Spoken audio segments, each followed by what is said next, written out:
neck problems, motion sickness, or other conditions that could be aggravated by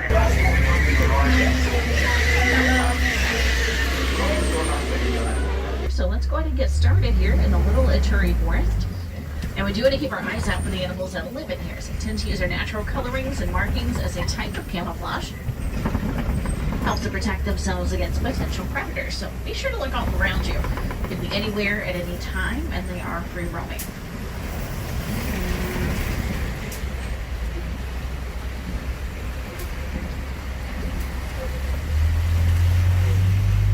Keep looking, see if you see anything.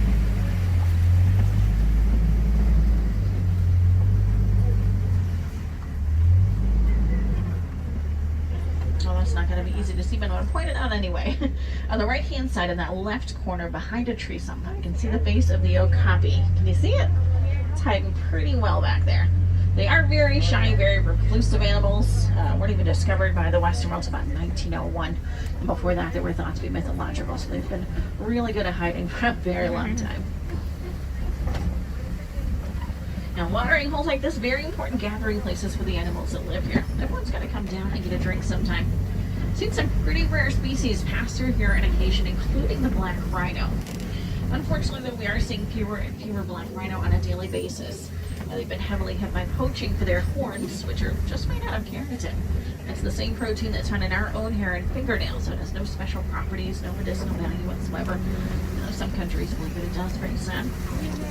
Okay, here we go. It's almost blending right in. Take a look there. You see the tree, the log, the rock. Between the tree and the rock. You see the ears moving on the black rhino there? Almost blends right in. They're very solitary by nature. I don't see it. Not very social at all. They're quite aggressive as well. And they do weigh between 2,000 and 3,000 pounds each, though. I see it. They are solid. Still charge at 35 miles an hour despite their gray size. It's not black. It's kind of brown. Now, we take a look coming up here on our right, we're going to see a couple of different type of antelope. The closer ones to us here, the lighter ones, those are called greater kudu. They're among the tallest antelope in Africa, so just about 55 inches off the shoulder. And the more rust color ones are further back there. Another one a little bit closer to us, these are bongo. Again, ghosts of the forest, very rarely ever seen. Now for the bongo, both the male and female do have those horns swept back on their heads. That's what helps them to navigate through the tangled underbrush without getting caught up in it. But for the greater kudu, just the males carry the horns, so we can tell that those were female. Now coming up here on our left, there's a tall black and white bird. This is a saddle-billed stork. It stands about 5 feet tall with a 9-foot wingspan, so just about as wide as that canopy above our heads. Males have brown eyes, females have yellow eyes.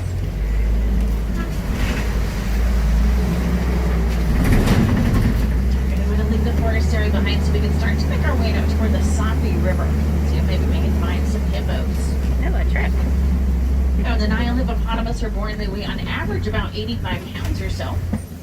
But a full-grown male hippo can tip the scale all the way up to about 5,500 pounds. That's quite the growth right there.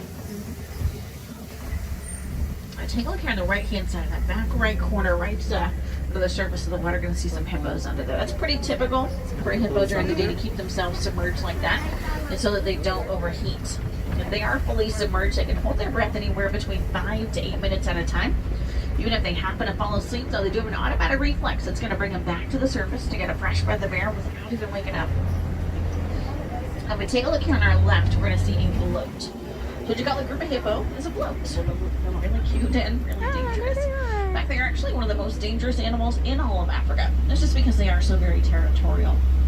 Now they're strictly herbivores, so they don't eat grasses and vegetation, but they'll definitely defend their territory using those 18-inch incisors to do so. They feel like it's necessary. Swimming around here in the water, flying it out over there in the island, this is a pod of pink-backed pelicans. With the name for the coloration they get on their backs during mating season. Just a slightest blush of pink, nothing too bright. Smallest of the pelican species. Not part of the show, but look at that cute little baby duck. Super cute. Aww.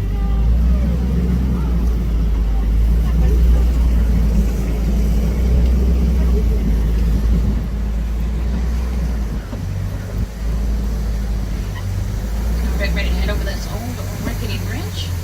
Looks like we're going to be going right over some Nile crocodile down here on our left-hand side. If you're wondering, yes, those are very real.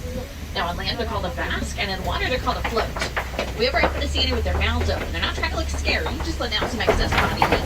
So they regulate their temperature since they are ectothermic. It means that they are cold-blooded. They can take down prey much bigger than themselves by using a bite force that's well over 2,000 pounds of bone-crushing pressure per square inch of those jaws. And with that, we are off to the savannah.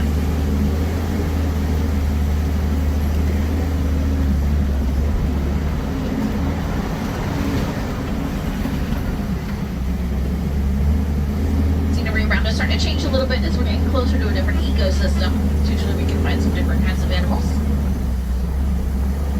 We're gonna have different trees over here. Coming up on our right, we're gonna get a chance to see a baobab tree. It's also called an upside down tree for the way its branches sort of resemble roots. Now they're able to survive long periods of drought by going leafless for about 9 months out of every year, storing massive amounts of water in their huge trunks. By doing so, it allows them to live for thousands of years.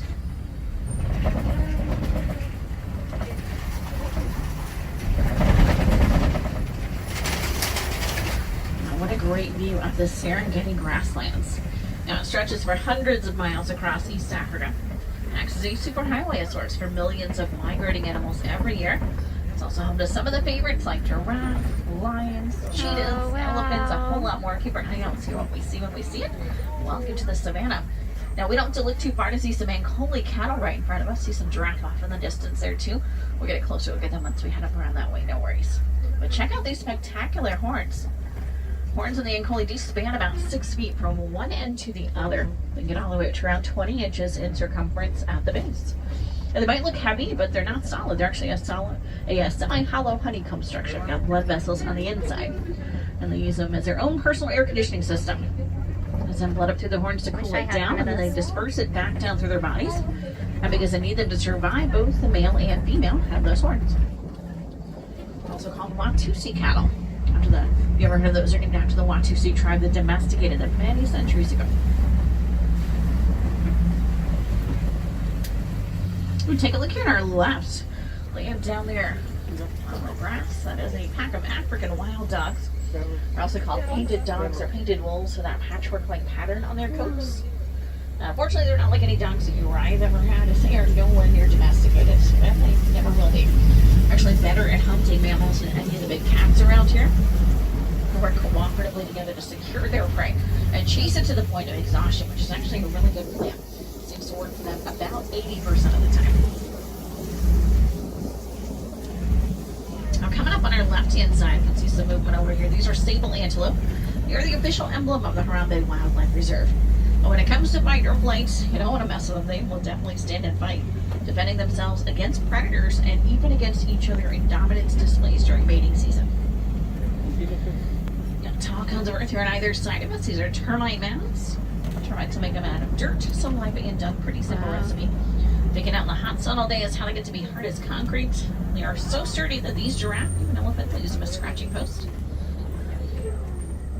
There are several different subspecies of giraffe. You can tell them all apart by the pattern on their coats. Ones here in the reserve, they're called Maasai. Maasai do have these smaller, rough, lacy edges to their pattern. It looks like someone colored outside the lines. Now, a group of giraffe like this is known as a tower.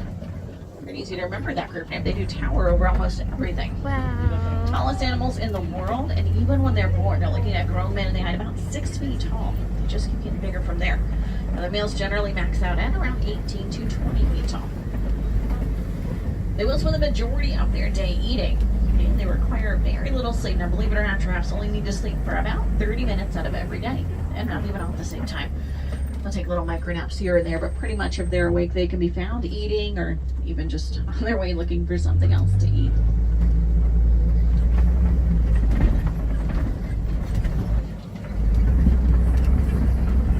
There's one over there, Tai. A couple more giraffes straight up ahead there. They can actually strip the leaves off the trees with their 18-inch long tongues. They're slimy and have a great texture, dark in color. There's no breach things in the bottom branches even they're not tall enough for, and dark in color so they don't get sunburned. They do stick them out so often during the day. Coming up ahead on the right-hand side, laying down on the grass, those smaller tricolored antelope, those are springbok. They get their name from their ability to spring about 6 feet in the air repeatedly whenever they're frightened or excited. It's called pronking. They do that. And also coming up ahead a little bit further back there on the right, laying down, that's a herd of white-bearded wildebeest. These out in every direction, listening threats coming from any side. They are part of the Great Migration every year, the wildebeest. A herd of them will get together around the same time every year, travel anywhere from 500 to 1,000 miles, following the rains in search of fresh food and water. Coming up on our left, just past these palm trees, we can see some zebra hanging out over here. Oh, Looks like some yeah. little ones there too. Oh. There's only a few different subspecies of Okay. zebra. These are the Hartman Mountain zebra. They're the smaller of the 3 different types, also the more social of all of them. And if you ever wondered if zebras are black with white stripes or white with black stripes, well, we know that they are black with white stripes, and that's just because of the color of the skin on their noses.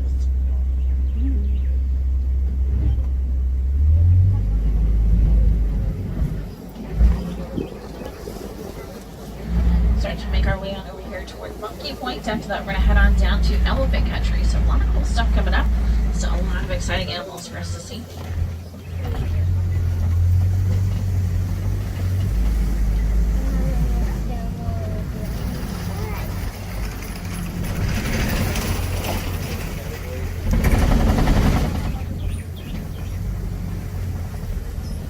And we call this area here in the left Monkey Point for the troop of mandrills that have colonized over there. So we'll see them hanging out every now and again. If not, they could be out foraging elsewhere, but mandrills are the largest monkey in the world, known for the bright blue and red markings on their faces. Looks like we found some. Where? Under the rock. If we happen to see a really big one, that's going to be the alpha male of the troop. That'll I be think the I've seen largest it. one, outweighing the females by about 3 times their size. Oh, yeah, I The see blood it. is blood red on his face, also on his hindquarters as well. If you ever saw The Lion King, you remember Rafiki was a mandrill.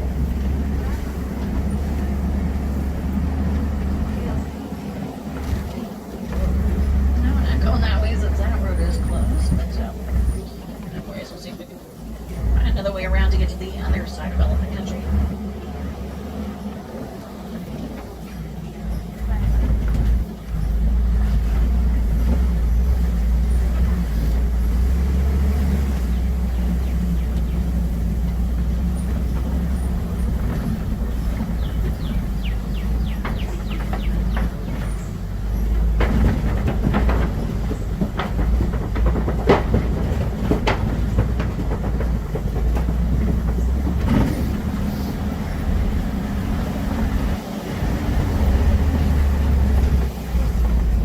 Like we're starting to make our way up through these red clay pits. Elephants like to eat the clay. It's got a lot of beneficial minerals they don't usually get in their daily diets. Test marks, that's a good sign. Hopefully we can find some more elephants up ahead. So maybe further up ahead there on the left. So elephants actually live in a matriarchal society. So they're led by the oldest and wisest female of their herd. She is their matriarch. And she's going to be the one to lead them because she's got the most experience. Elephants never forget. She knows where all the best food and watering holes are and how to fight off or avoid new predators if they can. So her knowledge is imperative to that herd survival. They're following her everywhere.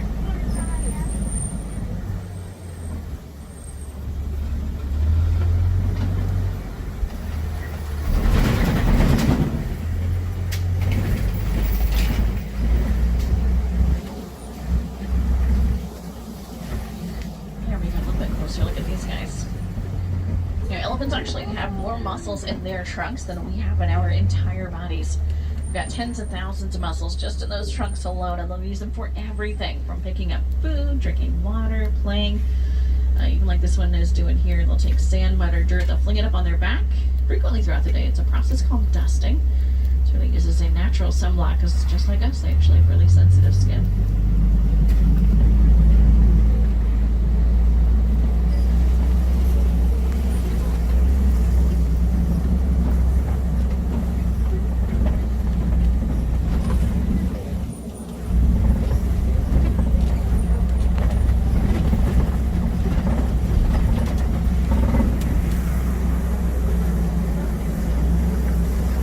Some flamingos coming up ahead here. Now, if you take a look on the little island, you see those tiny gray little fluff balls. That's what baby flamingos look like. Wow. Now, these are greater flamingos. They are the largest in size, the lightest in color of all the flamingo species. When they hatch their feathers, like you can see, they're light gray. It takes about a year or two of them eating brine shrimp and other crustaceans that are high in beta carotene for their feathers to turn that nice shade of light pink. A group of flamingos is called a flamboyance.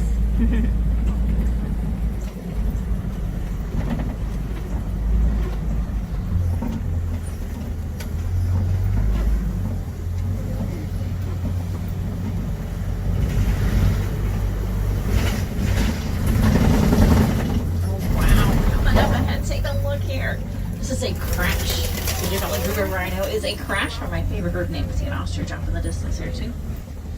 Out here in the savannas, where you find the white rhino. Whereas back in the forest, where we got a glimpse of their cousin, the black rhino. So white rhinos are a lot more social, quite a bit less aggressive than black rhinos. So of course, that's a better combination.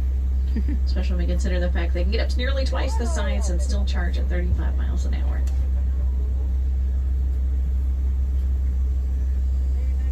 Now they do have notoriously bad eyesight. They are super nearsighted, so they don't see very far in front of them at all. To make up for it, though, they have excellent hearing and sense of smell. So you may even notice their ears rotating toward the different sounds or listening out for danger. They're quite used to us here in the reserves, but we are no threat to them. There's a couple of ostriches down that path on the right-hand side.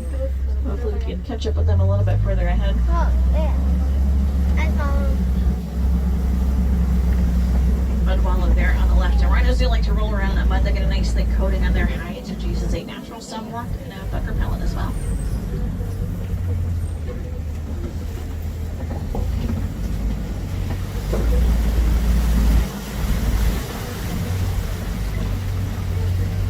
There's a cheetah walking around here on our left. And now she's laying down. Oh, yeah. And just like us, cheetahs are diurnals. They're awake during the day and they'll sleep at night. Actually one of the only big cats to hunt during the day. And when they're in hunting mode, they can go from 0 to 60 miles an hour in only 3 seconds. Yeah, quite impressive. Did you see the cheetah? Yeah.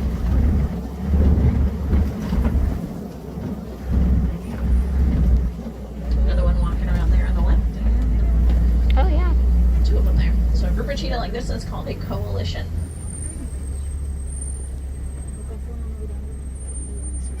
Yeah. I saw another one behind the trees.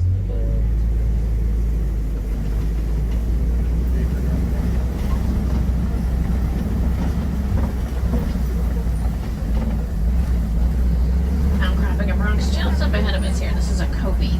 And the way it juts out into the savannah makes a great vantage point for lions looking out for prey.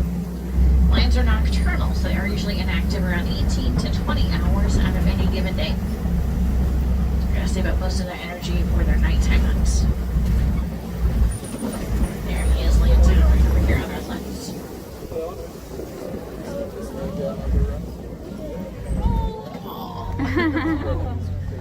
Now for lions, it is the females that do the majority of the hunting. Males are going to hang back and watch the pride. They are the protectors, protecting the young and other members of the pride from other male lions that might try to come in to take over their territory. From this angle, we can see there's a female land behind him on that ledge just up above him there.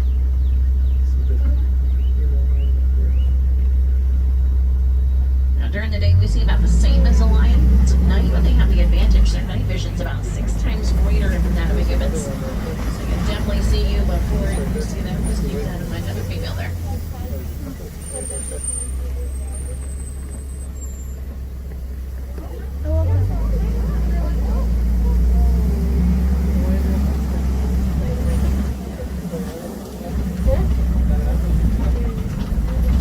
My favorite coming up ahead is the warthogs.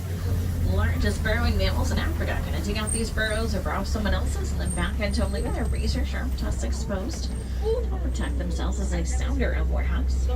And just like Pumbaa from the Lion King, these guys are pretty quick on their feet. Those tiny little legs will carry them pretty far, pretty fast. Not gonna foot race of most of the other animals here. Warthogs can keep up. They're at about 30 to 35 miles an hour. You got Bontabac laying down here on our right, little brown and white antelope called a bontebok, relative of the wildebeest, nearly poached into extinction for their coats. So they are mainly found now in reserves like this one. And a clutch of ostrich eggs there and there on the ground. Largest bird egg from the largest bird. Those eggs do weigh about 3 pounds each. That's equivalent to around 2 dozen chicken eggs or so. And they are so formidable that a grown man can stand on them without even breaking them.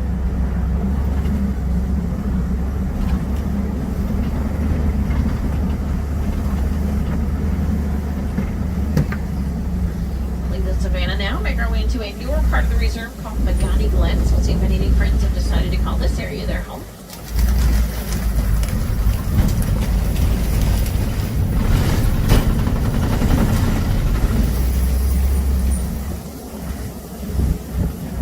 Coming up straight ahead on that hillside, gonna be to our left as we round the turn here. This is a scimitar horned oryx. Get the name from the Middle Eastern scimitar sword for the shape of those horns. Now those horns are very thin, very brittle, not going to break off as you not grow back, and both the male and female have them. It's actually a desert-dwelling antelope. Got a pretty adaptation of how they survive the hot, arid desert climate. Body temperature can withstand heat of up to about 115 degrees before they'll even break out to a sweat. And that way they can retain their moisture and go at 9 months without drinking water. It's handy when you live out in the desert.